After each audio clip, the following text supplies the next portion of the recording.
안녕하십니까. 똑똑, 여기는 인생상담소입니다.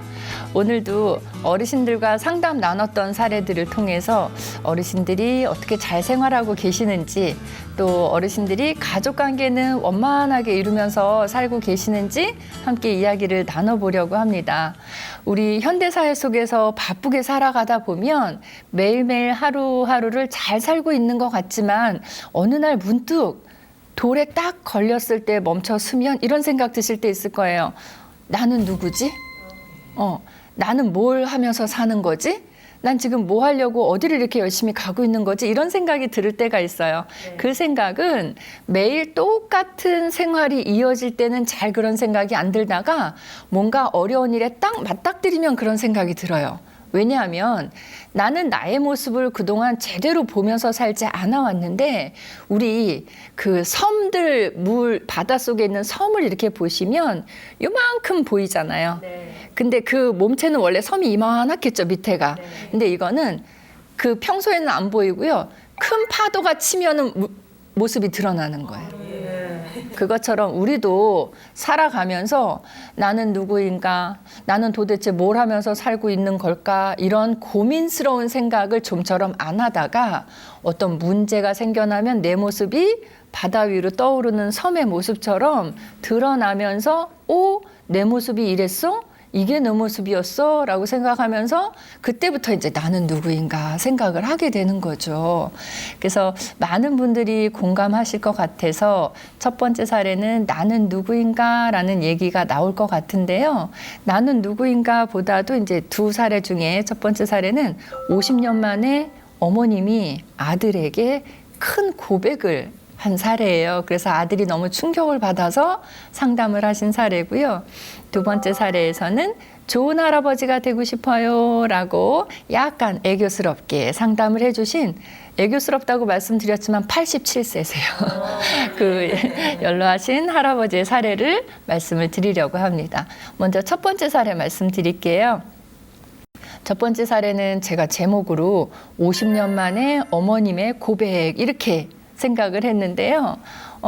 이분은 자영업을 하는 분이래요. 아들이 상담을 하셨어요. 자영업을 하는 분이고 한 50세 정도 되신 거예요. 그러니까 되셨는데 이번에 이제 코로나19를 겪으면서 수입이 평소에 비해서 40%가 감소를 했대요. 그러니까 원래도 직원 1명 데리고 일을 했었는데 수입이 40%가 감소를 하다 보니까 너무 어려워지기 시작한 거죠. 그래서 이분이 어떻게 하지? 근데 형편이 어려워졌다고 해서 직원 보고 당신 나가세요 얘기하는 게 이게 차마 말이 안 떨어진 거예요. 이분이 지금 또 마음이 또 따뜻한 분이거든요. 그래서 어떡하지 해도 그래도 없어도 그냥 같이 지내야지 하면서 월급은 좀 밀렸지만 그냥 같이 있었대요. 그랬더니 직원분이 본인이 아무리 생각해도 여기가 너무 어려운 것 같으니까 본인이 얘기하더래요. 사장님, 제가 다음 달부터는 못 나올 것 같아요 라고 얘기를 하더래요. 사장님도 직원을 많이 배려하는 분이었는데 직원도 사장님의 마음도 알고 직원분도 좀 배려하는 입장이에요. 다음 달부터 못 나오는 게 아니라 상황을 보니까 나오면 안 될 것 같아서 본인이 그만두는 건데 본인이 사정이 있어서 못 나올 것 같아 이런 식으로 표현을 했던 거죠. 그래서 이제 직원은 그만뒀는데 그래도 월세가 몇 달치 밀릴 정도로 형편이 많이 어려웠대요. 그러니까 자영업 하시는 분들이 아마 이 사장님 말고도 많은 분들이 그렇게 좀 힘겹게 살아오시지 않았을까 생각이 듭니다. 그런데 이렇게 아들이 힘겹게 자영업을 운영해가는 모습을 보면서 노모 어머님이 그 며느리에게 가서 이렇게 얘기를 했대요. 아들에게 얘기한 것도 아니고 며느리에게. 네 신랑이 그렇게 많이 어려운 것 같은데 친아버지를 한번 찾아가 보라고 얘기를 해라 라고 얘기를 한 거예요. 친아버지라는 말은요, 지금 누구도 한 번도 들어보지도 못하고 상상도 안 했던 일이거든요. 그러니까 이 며느리가 갑자기 그 얘기를 듣고는 네 어머니? 그쵸? 너무 놀랐겠죠. 무슨 말씀 하시는 건가? 이렇게 생각을 했어요. 네 어머니? 그러고는 이 얘기를 남편이 퇴근해서 왔을 때 남편한테 얘기를 했어요. 아니 어머니가 낮에 그렇게 얘기를 하시더라고. 당신 요새 너무 사업 힘든 것 같으니까 친아버지 찾아가 보라고 얘기를 하시던데 그게 뭔 얘기야? 며느리도 모르니까 물어본 거고 아들은 더더욱 몰라요. 지금 아들은 또 와이프한테 처음 들은 거니까 그래서 아들이 어머니한테 전화를 했대요. 어머니 도대체 낮에 무슨 말씀하신 거예요? 라고 얘기했더니 어머님이 그제서야 이야기를 하셨는데 그게 50년 만에 고백이 된 거예요. 어머님이 젊은 시절 때 어느 회사에 다니셨는데 그때 회사의 사장님과의 사이에서 아이를 한 명을 갖게 되신 거예요. 근데 어머님이 그때 당시에 결혼을 하신 상태래요. 그래서 아무에게도 얘기하지 않고 그냥 이 아이를 출산을 하신 거죠. 출산을 하셔서 주위에 있는 사람은 모두가 다 이 아이는 그냥 남편의 아이인 거로 알게 된 거예요. 그러니까 남편도 지금도 이 아들이 아버지라고 생각한 그 아버님은 전혀 내 아들이 아니라는 생각을 못하고 살고 계신대요. 그러니까 이 원래 된 사실을 아들에게만 얘기를 한 거지 남편에게는 얘기를 하지 않으셨다고 해요. 그래서 아무도 몰랐던 거죠. 이 어머님의 친정 부모님들, 그러니까 그 아들의 할머니, 외가 쪽 그 할머니, 외할아버지만 이 사실을 알고, 그래서 이 채로 지금 50년을 지내온 거예요. 그러면서 어머니는 아버지하고 그러니까 이 결혼하셨던 남편분하고 이혼을 하셨대요. 이혼을 하고 그 분은 다시 재혼을 해서 살고 계신대요. 그러니까 이 아들은 그분이 내 아버지인 줄 알고 살잖아요, 계속. 그러니까 이혼을 했어도 어머님과 이혼을 했어도 아버지니까 자주 찾아뵌 거예요. 명절 때나 이럴 때 어머니는 재혼을 안 하셨고 아버지는 이혼 후에 재혼을 하셨는데 재혼한 아버님을 명절 때, 생신 때 이럴 때 계속 예의로서 자식된 도리로서 늘 찾아뵀던 거죠. 근데 그럴 때마다 어머님이 작은 목소리로 이런 말씀을 하신 게 기억난대요. 뭐 저기 재혼까지 했는데 뭘 그렇게 자꾸 찾아가냐 이런 얘기를 하신 거예요.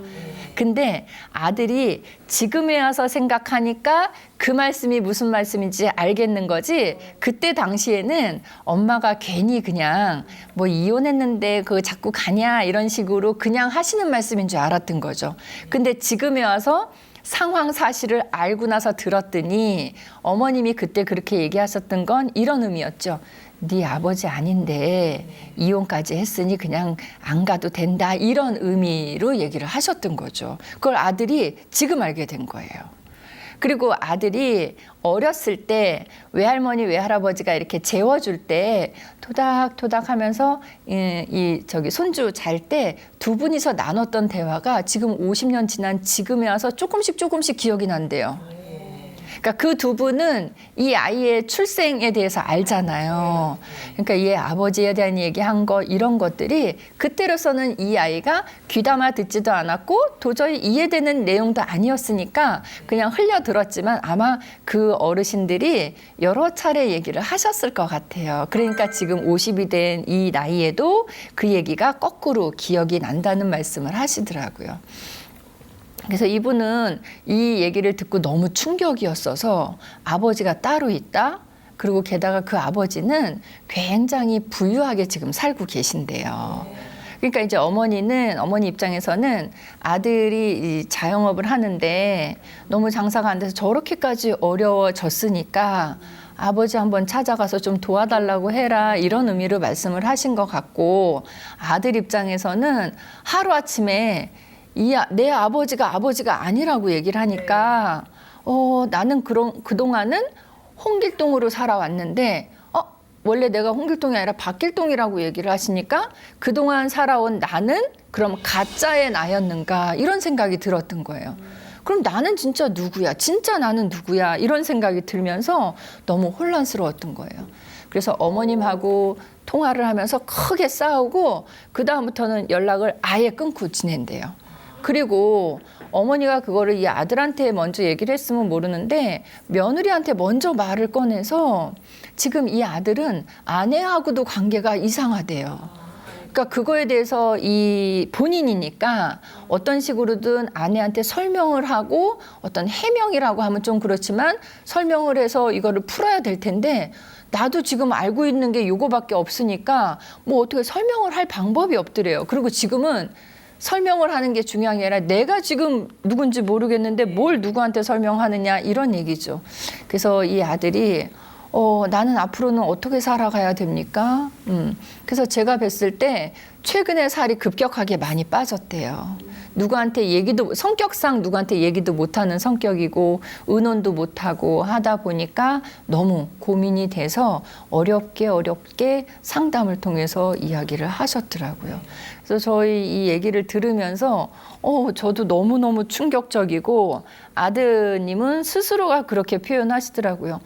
선생님 이거 그냥 어디 뭐 진짜 영화나 드라마에서나 나올 법한 얘기가 나한테 이렇게 닥칠 줄은 전혀 몰랐어요. 그래서 저는 앞으로 어떻게 살아가야 되나요? 어머니 말씀대로 정말 친아버지를 찾아가야 되는 건가요? 나는 내가 누군지도 모르겠고 아내하고는 또 어떻게 해결해야 되고 있고 또 어머니하고는 또 어떻게 관계를 앞으로 유지해야 될지 도대체 이 안에서 섞여서 아무것도 일을 할 수가 없어요 라고 얘기를 하시더라고요. 그리고 워낙 이 사장님이 완벽주의적인 성격, 꼼꼼하고 내성적인 성격이에요. 그러니까 일을 완벽하게 처리하는 분들은요, 나의 완벽하지 않은 모습을 다른 사람에게 아무리 친하다 해도 잘 보이지 않으려고 하는 성격이거든요. 그러니까 이 얘기를 가까운 친구나 가까운 사람에게도 털어놓지 못한 채 안으로 담고 있으니까 살만 계속 빠지는 그런 상태였어요. 그래서 제가 이렇게 말씀드렸어요. 이 아드님은 빨리 여기서 극복해서 헤쳐나갔으면 좋겠다. 빨리 이걸 어떻게 해결했으면 좋겠다라고 얘기를 하는데 제 생각에는 이게 빨리 해결을 하기는 좀 어려운 문제가 아닐까 하는 생각을 해봤고요. 문제의 크기 자체가 너무 커요, 덩치가. 그러면 우리 큰 무게가 많이 나가는 거를 여기에서 저쪽까지 옮겨가야지 문제가 해결된다고 하면 이거 한 번에 이 바위 덩어리를 갖고 가려면 이거 불가능하죠. 그럴 때는 어떻게 하나 보면 바위를 쪼개죠. 작게 나누어서 하나씩 갖다 나르는 게 방법이 될 수 있거든요. 그래서 저는 이 문제를 아드님이 한꺼번에 다 해결하려고 생각하지 마시고 좀 나누어서 생각해 보시자고 말씀을 드렸어요. 일단 나에 대한 문제 해결하는 거 하나. 그 다음에 두 번째는 아내와의 관계에서 해결해야 될 문제 하나. 세 번째는 어머님과 관계에서 해결해야 될 문제 하나. 그렇게 해서 이제 세 가지를 좀 나눠 놓으면 문제의 부피가 작아지니까 해결의 실마리도 좀 풀지 않을까 이런 생각을 해봤거든요. 이 세 가지 중에서 제일 먼저 해결하셔야 될 부분은 나에 대한 거예요. 나는 누구인가에 대한 생각. 근데 보세요. 어머님이 말씀하시기 전 만약에 오늘 말씀을 하셨다 그러면 어제 나와 오늘의 나는 사실은 밖에서 볼 땐 달라진 거 없어요. 내 생각 속에서 어제까지의 나는 가짜인 것 같고 지금부터의 나가 진짜의 나를 찾은 것 같은 생각인 거지 그렇다 해도 생각 외에는 달라진 게 아무것도 없거든요. 네. 그러니까 앞으로 내가 어떻게 살아갈 것인지 내가 이 사실이나 이 상황을 내가 어떻게 받아들일지에 대한 생각만 잘 정립을 하시면 될 것 같아요. 그리고 그 해답을 빨리 찾아야지라고 생각하시면 더 못 찾게 돼요.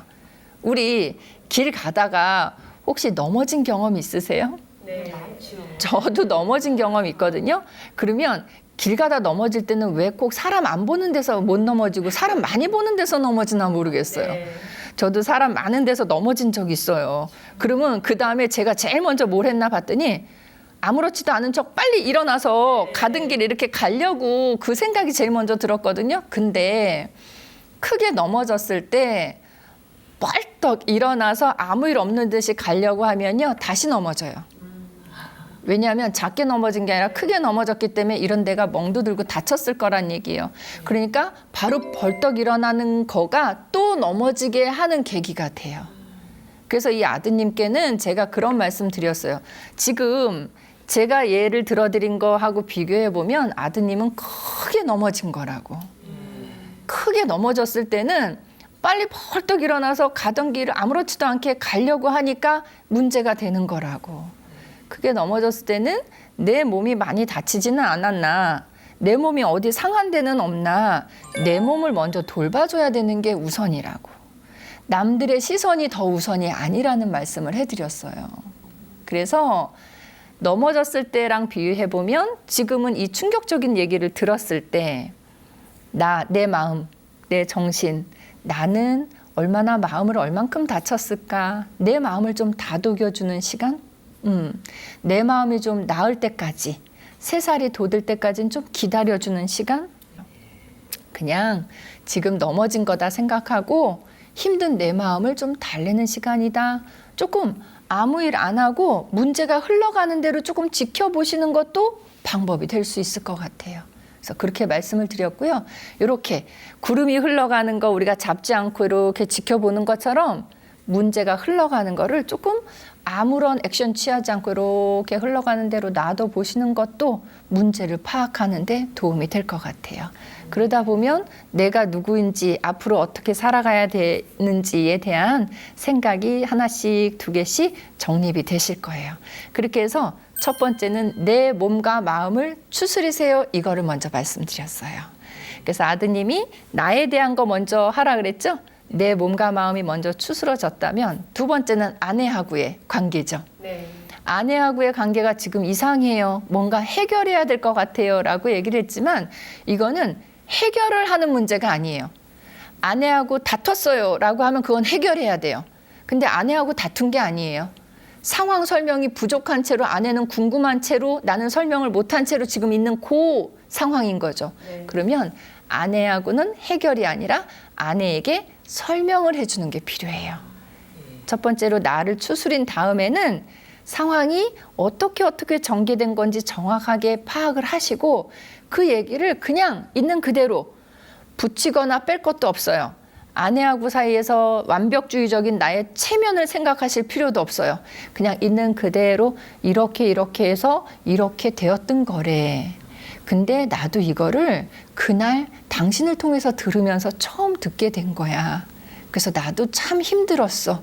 근데 이제 겨우 내 마음을 조금 추스리고 있는 단계야. 그래서 내가 알고 있는 거는 당신에게 지금 다 설명을 해준 거야. 이게 다야. 나도 이해가 안 되는 부분이 있지만 당신도 이해가 안 되더라도 상황이 이렇다는 걸 그냥 그렇게 받아들여줬으면 좋겠어 라고 그냥 있는 사실 그대로 얘기를 하시면 될 것 같아요. 그 다음에 이제 어려운 게 하나 남았죠. 어머니하고의 관계. 어머니 너무 원망스럽죠. 아드님은 이렇게 얘기했어요. 아니 50년 동안 그걸 얘기를 안 하고 살아오셨던 거라면 그냥 끝까지 얘기하지 마시지. 아니면 얘기를 지금에 와서 할 것 같으면 진작에 얘기를 하시지.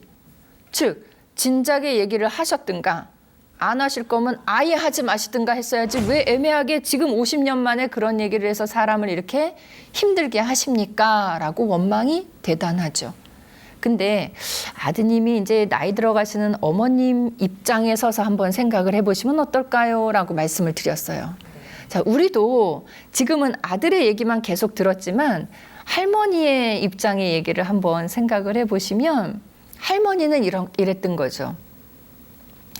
평생을 이거를 누구한테도 할머니도 말씀 못하시고 마음속에 담고 생각해 보세요. 이 큰 덩어리를 마음속에 담고 평생을 살아오시면서 얼마나 무겁고 짓눌리고 힘드셨겠어요. 네. 아마 제가 생각에는 밤이면 밤마다 악몽에 시달리기도 여러 차례셨을 것 같다는 생각이 들었거든요. 그 할머니가 이런 생각이 드신 거예요. 나이를 많이 드시다 보니까 내가 이제 살 날이 얼마 안 남은 것 같은데 죽기 전에 그래도 사실을 얘기를 해주고 가는 게 맞겠다라는 생각에 얘기를 해주신 게 아닌가 싶어요.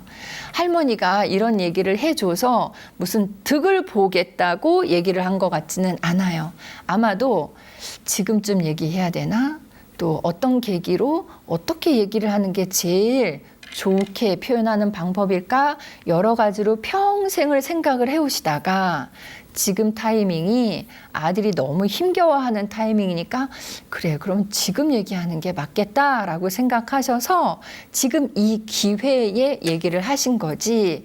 아마도 이번에 이렇게 아들이 힘겨워하는 일이 없었다고 하면 할머니는 이걸 계속 안고 또 이참에 얘기해야 될까 저참에 얘기해야 될까를 계속 고민하면서 살아가시지 않으셨을까.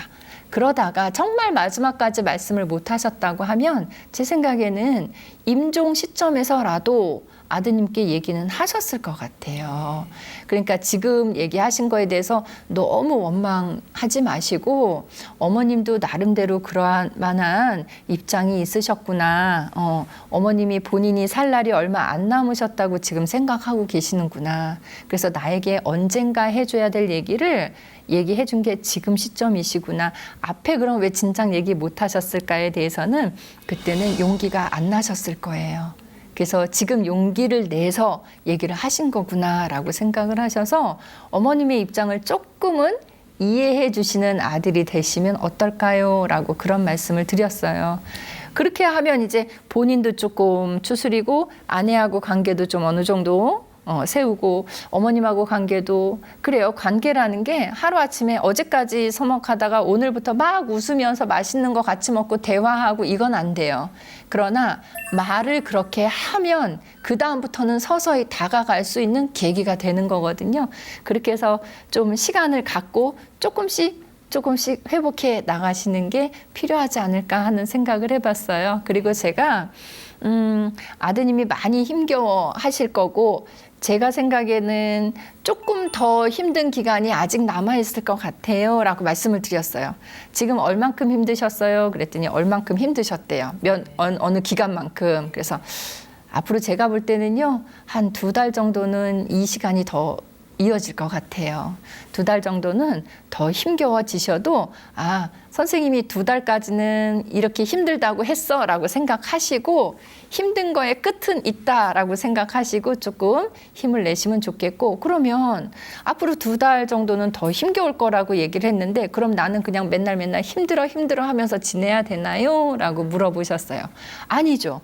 2달 정도는 더 힘들 텐데 그 2달이라는 게 내가 이걸 극복하려고 어느 정도는 노력을 하시면 훨씬 더 좋겠죠. 벌떡 일어나는 거는 필요 없고요.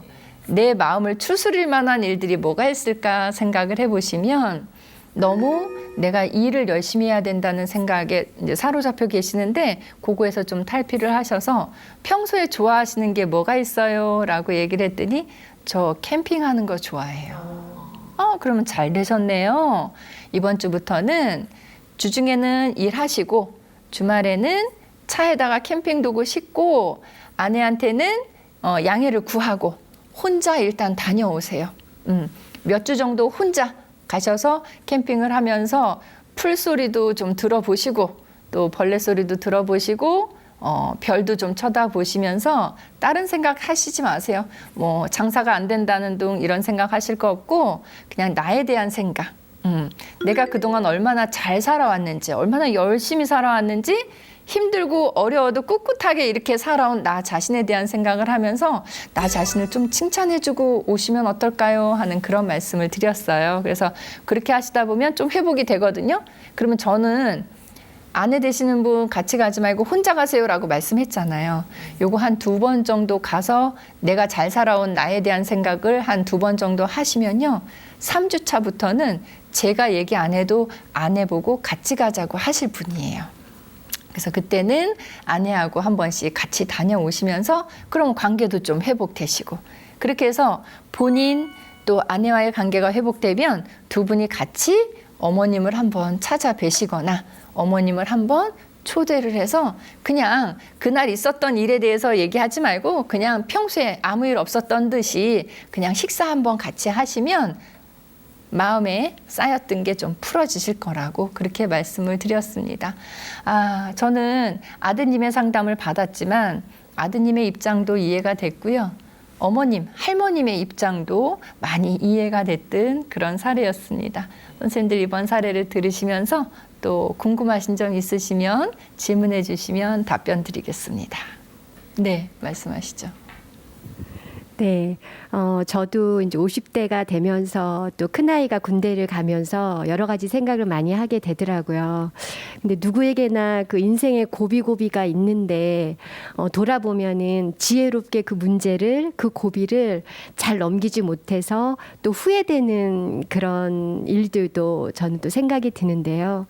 앞으로 우리가 또 살아가면서, 아, 나 진짜 나는 누구인가, 나는 도대체 그동안 어떻게 잘 살아왔어야 하는데 그런 생각이 들 때 과연 어떻게 그 해답을 찾아야 하는 게 맞을까요?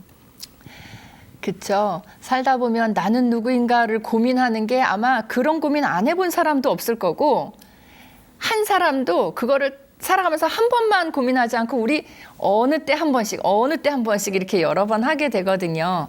근데 나는 누구인가에 대한 고민이 들을 때는 그걸 너무 완벽하게 잘 극복해야 되겠다. 완벽한 해답을 찾으려고 하지 마시고 그냥 지금 왜 내가 나는 누구인가에 대한 생각을 하게 됐을까? 그 생각을 한번 해보는 것도 좋을 것 같아요.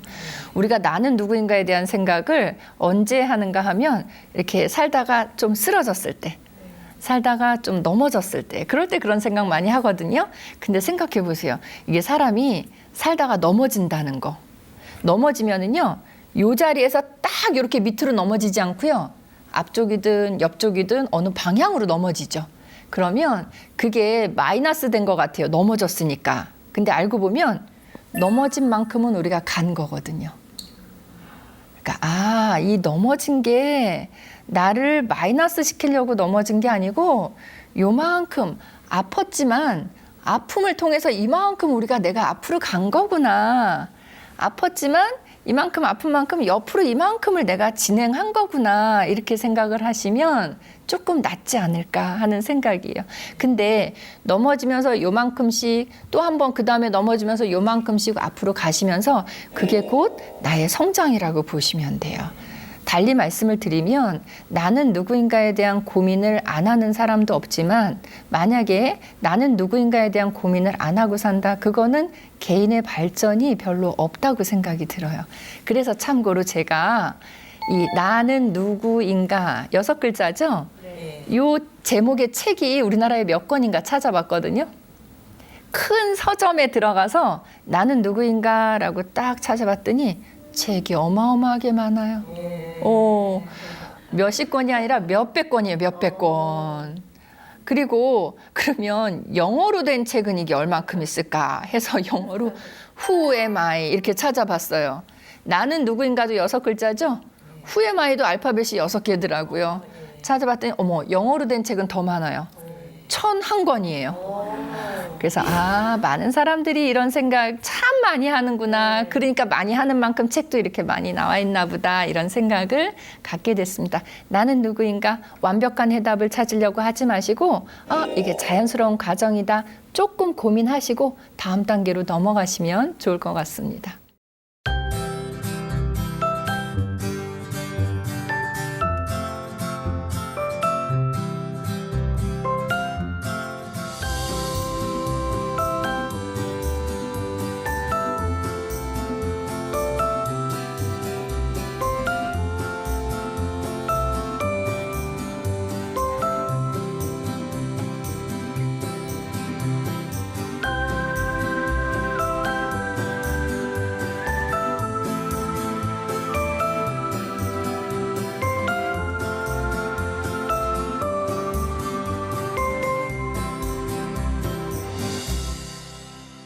두 번째 사례는요.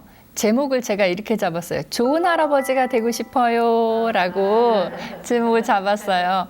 그래서 이번 사례를 제가 이렇게 상담해드리면서 사람이 내가 처해 있는 환경, 나를 둘러싼 환경, 또 내가 경험하면서 살아온 이 경험들이 얼마나 나에게 큰 영향을 미치는지를 알 수 있었어요. 이분은 아버님이 예전에 월북 되셨대요.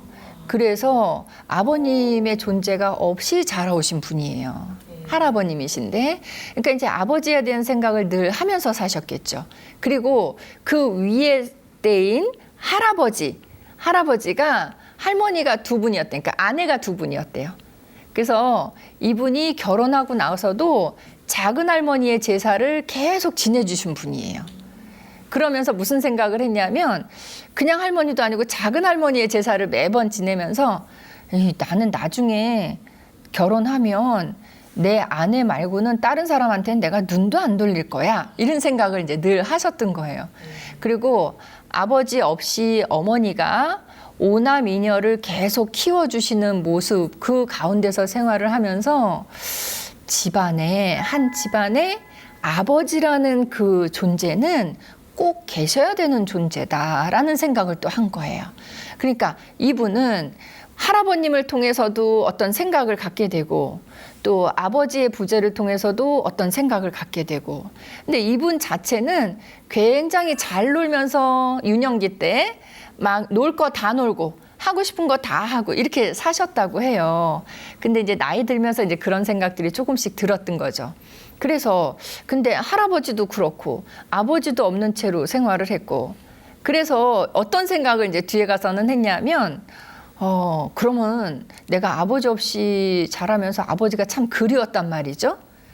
나중에 결혼할 때 장인어른을 내가 아버지처럼 모시면서 아버지하고 못 나눴던 정을 장인어른을 통해서 나눠봐야지, 이렇게 큰 마음을 먹었어요. 물론 이제 아버지를 찾기 위한 노력도 많이 했어요. 예전에 TV 프로그램에서 이상가족을 찾습니다 이런 프로 했었죠. 거기에도 많이 신청했대요, 아버지 찾으려고. 근데 연락 온 데도 없고 해서 결국은 계속 시도를 하다가 그 이제 부분을 포기를 하고, 그럼 나한테 유일하게 남은 희망은 장인어른이다. 그러니까 결혼을 해서 아내의 아버지인 장인어른을 내가 아버지처럼 모셔야 되겠다, 이렇게 생각을 했어요. 그래서 이제 어느 분을 만나서 사귀고 결혼을 할 때쯤 됐는데 알고 봤더니 와이프 될 사람이 아버지가 일찍 돌아가셨대요. 그러니까 그 희망마저도 이제 없어졌어요. 난 아버지가 늘 그리웠고 이렇게 우상처럼 계셨으면 좋았을 텐데 아버지가 안 계시니까 이분이 어떻게 해야 되지? 안 되겠다.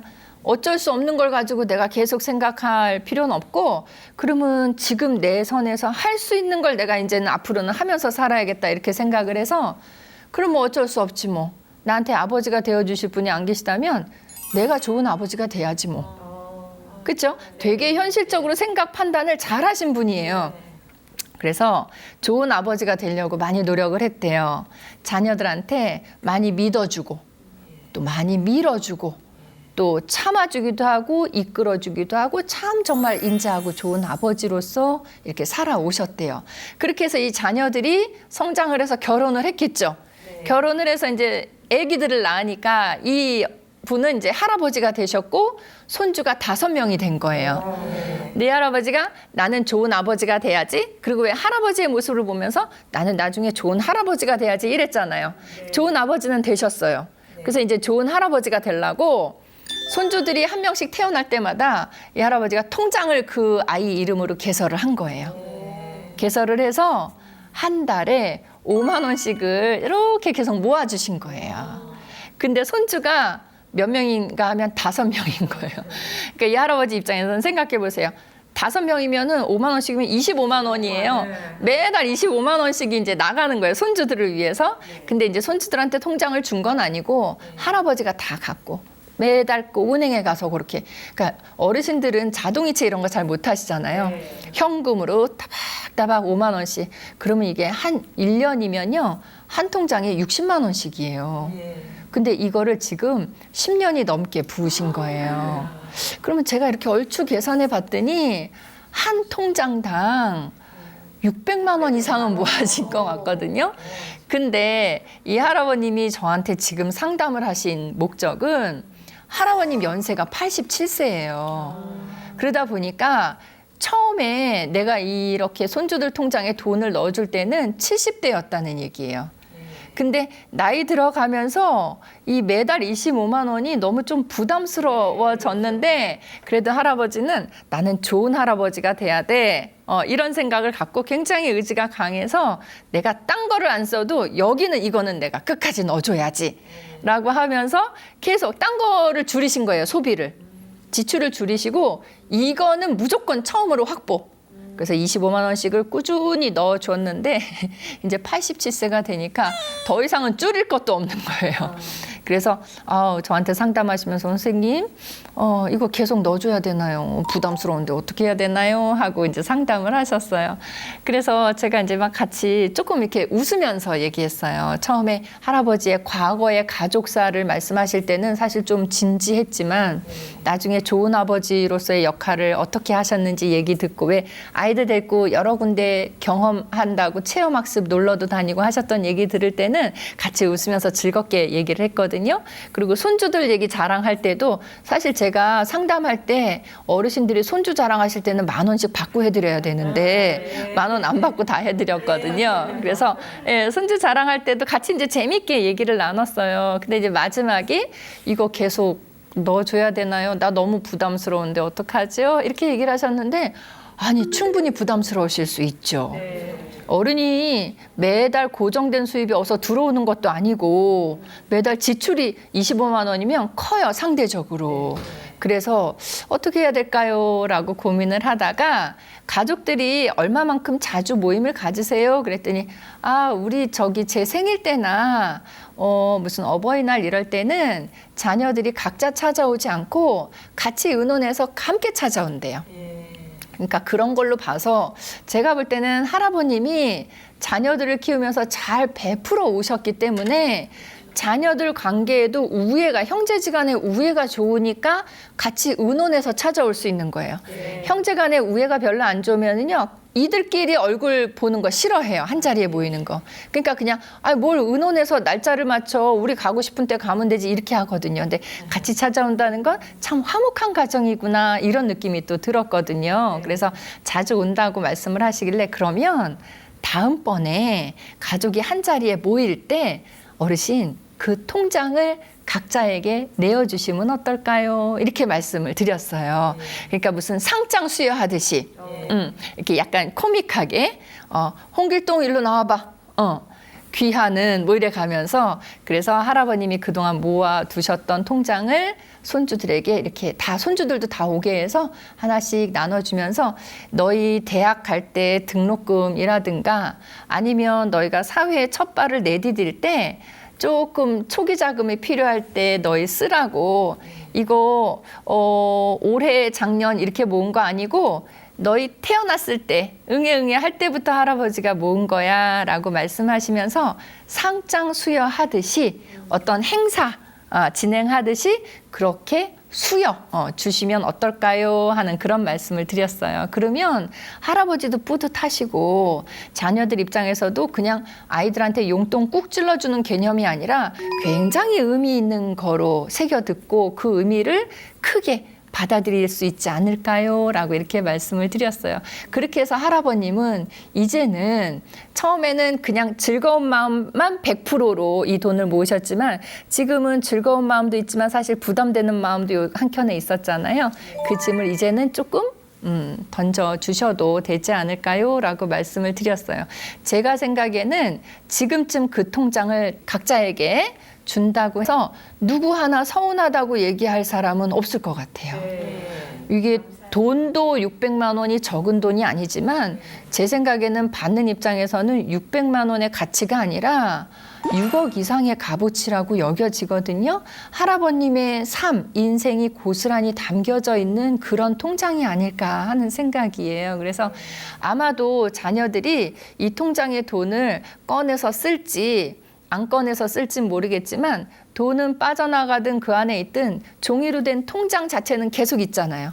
그러면 통장을 볼 때마다 할아버님이 나중에 돌아가셨어도 통장 보면서 할아버님 생각하시지 않을까 그런 생각을 가져봤습니다. 그래서 가족이 모이는 자리에서 이번에는 유쾌하게 통장을 각자에게 주인을 찾아주시는 그런 어떤 행사식을 한번 해보시면 어떨까요? 이렇게 말씀을 드렸습니다.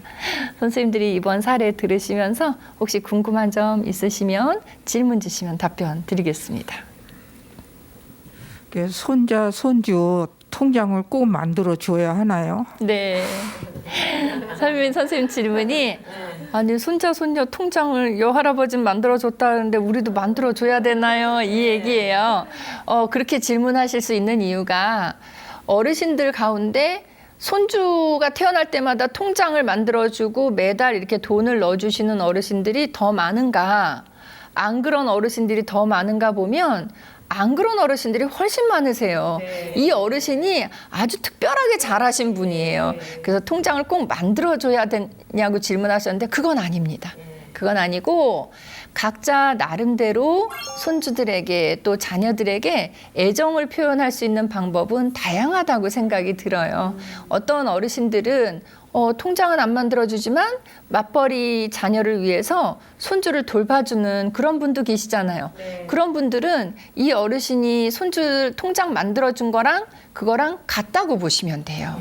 또 어떤 어르신들은 가끔씩 손주들한테 예전에는 이랬다라는 옛날 이야기를 들려주시는 경우들이 있어요. 그리고 손주가 뭔가를 할 때 요거는 요렇게 하면 훨씬 더 잘 만들어져 라고 본인이 갖고 계시는 지식, 지혜 이런 거를 손주들에게 이렇게 전수해 주시는 분들 계시거든요.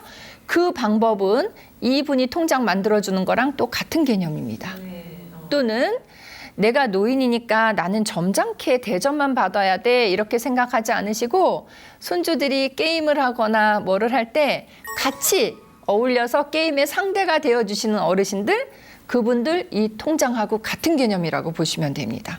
그래서 혹시 이 사례를 같이 함께 들으시면서 나는 저런 통장 못 만들어줬는데 그럼 나는 항상 되게 못난 할아버지인가? 이런 생각 하시는 분들이 계시다면 아닙니다.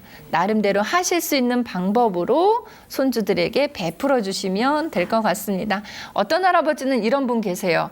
젊었을 때부터 운동을 열심히 하셔서 몸을 굉장히 체력을 단련하셨대요.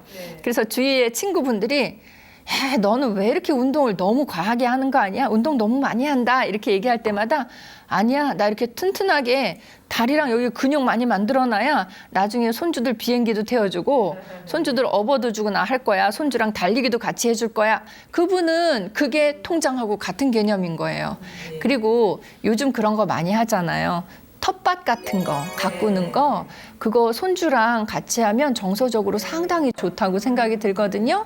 그리고 이제 어르신들이 아파트에 사시는 분도 계시지만 자그마한 주택에 사시는 분들은 또 아파트도 마찬가지예요. 텃밭도 가능하지만 텃밭이 안 된다고 그게 못하는 건 아니에요. 화분 있잖아요. 화분을 놓고 이 화분에 대해서 손주한테 이렇게 알려주는 거. 이건 무슨 화분이야. 몇 월에 꽃이 펴. 이런 것들 하시는 거. 또 옛날부터 우리가 해왔던 방식 이런 거 알려주면 아이들이 참 좋아하더라고요. 그 중에 하나가 뭐냐면 우리 요즘은 잘 안 하시던데 선생님들 여기 봉숭아물 들이시나요? 봉숭아물 우리 어릴 때는 할머니 할아버지가 이거 해주셨잖아요. 이렇게 진짜 옛날 사람 같은데 실로 이렇게 묶어주시고 이거 움직이면 빠지면 안 돼라고 해서 이렇게 하고 아이들이 자기도 하고 했죠. 그게 언젠가 보니까 이제는 학교 앞 문구점에서나 마트에서 이걸 팔더라고요.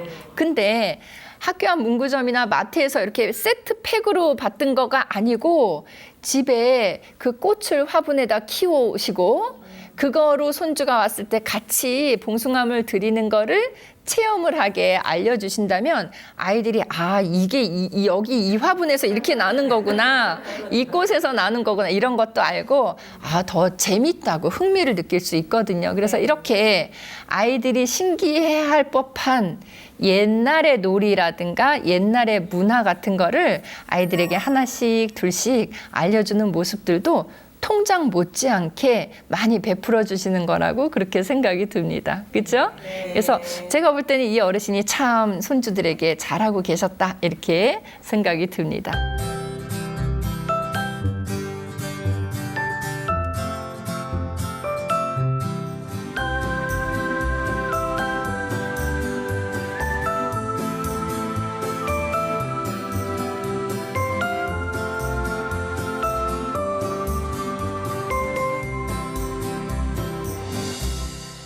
어르신들의 생활 모습, 가족 관계를 살펴보았는데요.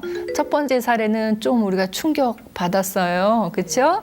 예, 50년 만에 어머님의 고백을 통해서 아드님이 나는 누구인가? 이전까지는 가짜였나? 지금이 진짜인가? 어떻게 살아가야 될까를 크게 고민한 그런 사례에 대해서 나 먼저 추스리세요. 그리고 문제가 클 때는 좀 나누어서 하나씩 생각해 보세요라고 말씀을 드렸고요. 두 번째 사례에서는 그동안 할아버지의 모습, 아버지의 모습을 보면서 나는 좋은 아버지, 좋은 할아버지가 되겠다라고 결심하시고 그렇게 실천하면서 잘 살아오신 할아버지의 상담 사례였습니다. 상담이라고는 했지만 이 할아버지의 모습을 통해서 저도 많이 배우고 좋은 교훈을 얻었던 것 같습니다. 우리도 이렇게 1살, 2살 나이 들어가면서 좋은 어머니, 좋은 아버지, 그리고 더 나이 들어서는 누가 봐도 좋은 할머니, 좋은 할아버지가 되기 위해서 끊임없이 노력하시면 훨씬 더 좋지 않을까 하는 생각입니다. 다음 주에는 또 다양한 내용을 가지고 함께 어르신들의 모습에 대해서 이야기 나눠보겠습니다. 오늘도 감사합니다.